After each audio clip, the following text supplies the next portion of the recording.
আমি তো সবার কাছেই ওপেন ছিলাম, আমাকে অনেকেই অ্যাপ্রোচ করেছে এবং আমার যেটা কাঙ্ক্ষিত পদ ছিল সেটা শিবির থেকে তারা বলেছে যে তারা সেই পদের জন্য আমার সাথে জোটবদ্ধ হতে আগ্রহী এবং সেই জায়গা থেকে আমি জোট করেছি।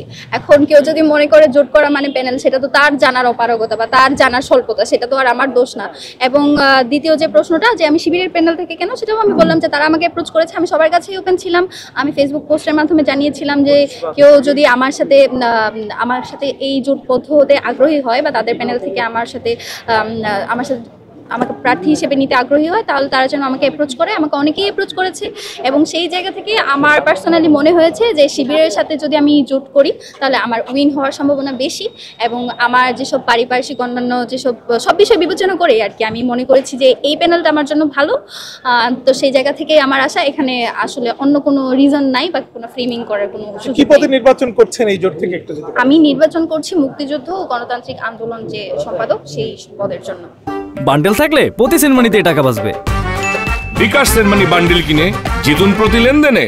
দেখুন, আপনারা খুব ভালো মতোই দেখেছেন যে এইসব যারা করছে তারা কোনো একটা নির্দিষ্ট দলেরই অংশ এবং আমাকে তারা ছাত্রলীগও ফ্রেম করার চেষ্টা করেছে। এখন যদি কেউ সত্যি বলতে, যেটা আমি বললে তো অনেক খারাপ শোনাবে, সত্যি বলতে বাংলাদেশের রাজনীতি, যে তরুণদের যে রাজনীতি বা নতুন বন্দোবস্ত, আমাদের আসলে রাজনীতির ভাষাটাই এরকম। আমরা জুলাইতে যখন আন্দোলন করেছি আমরা কিন্তু অনেক স্ল্যাংস ইউজ করেছি, তারপরে স্যাটায়ার করেছি, সার্কাজম করেছি।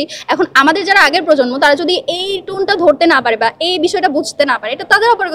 তাদেরকে যদি নতুন রাজনৈতিক বন্দোবস্তের আসতে হয় তাদেরকে এই বিষয়গুলো বুঝতে হবে। এখন যদি কেউ আমাকে মনে করে যে, দেখুন আমি কিন্তু ছাত্র শিবির বা ছাত্রী সংস্থার কেউ নই, আমি একজন কমপ্লিটলি একজন লিবারেল একজন মানুষ যে হচ্ছে ঢাকা বিশ্ববিদ্যালয়ে পড়াশোনা করি এবং এটা তো খুবই স্বাভাবিক যে, আর ছাত্র শিবিরটা শুধুমাত্র হচ্ছে যারা বোরকা পরে বা পর্দা করে তাদের জন্য প্যানেল দেয় নাই। ঢাকা বিশ্ববিদ্যালয়ের বেশিরভাগ শিক্ষার্থী যারা বোরকা পরে না, যারা লিবারেল, তাদের জন্য তো একটা সেফ স্পেস তো তৈরি করতে হবে, তাই না? আমি তাদের প্রতিনিধি, আমি ছাত্র শিবিরের প্যানেল তাদের প্রতিনিধি, তো তারা তো সেটা সেভাবে দেখছে না, তারা আমাকে বিভিন্নভাবে ফ্রেম করার চেষ্টা করছে এবং আমি এতে এক বিন্দু মাত্র বিচলিত নই, কারণ আমি কোনো অন্যায় করিনি। তারা যদি আমার কোনো অপরাধ বা আমার কোনো অন্যায় কিছু খুঁজে আনতে পারে তাহলে হয়তো সেটা বলতে পারেন। দেখুন, বিষয়টা হচ্ছে যখন হচ্ছে যার যার নিজের দলে আসে তখনই কেবল তারা প্রতিবাদ করে, অন্য দলের জন্য তারা প্রতিবাদ করে না। এটাই হচ্ছে আমাদের রাজনীতির যে কালচার সেটা।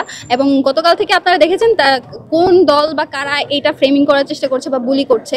তাদের আমার স্ট্যান্ড হলো, আমার পার্সোনাল স্ট্যান্ড হলো, তাদের দলের কাউকে নিয়ে যখন মন্তব্য করা হবে আমি তার বিরুদ্ধে দাঁড়াবো এবং এভাবে আসলে সুস্থ রাজনীতি ফেরা উচিত এবং এটা তারা যত তাড়াতাড়ি বুঝবে তাদের জন্যই মঙ্গল। আমার প্যানেলের স্ট্যান্ড তো হচ্ছে, আমরা প্রত্যেকেই এই জায়গাতে বিশ্বাস করি যে বাংলাদেশের যারা একটা ইনক্লুসিভ, আমাদের প্যানেলটা আপনারা দেখলে বুঝবেন যে এখানে আমরা প্রত্যেককে রাখার চেষ্টা করেছি, যেমন ফিজিক্যালি চ্যালেঞ্জড অ্যাথলেটস, তারপর হচ্ছে যারা বোরকা পরে, যারা বোরকা পরে না, যারা হচ্ছে একদম আমাদের যারা হচ্ছে ক্ষুদ্র নৃগোষ্ঠী, তাদের প্রত্যেককে নিয়ে কিন্তু এই প্যানেল করা হয়েছে। তো সেই জায়গায় আমরা ইনক্লুসিভিটিকে প্রমোট করার চেষ্টা করছি এবং আমরা বিশ্বাস করি যে সুস্থ রাজনীতিতে আমাদের প্যানেলটা হয়তো কোনো একটা ইম্প্যাক্ট তৈরি করবে।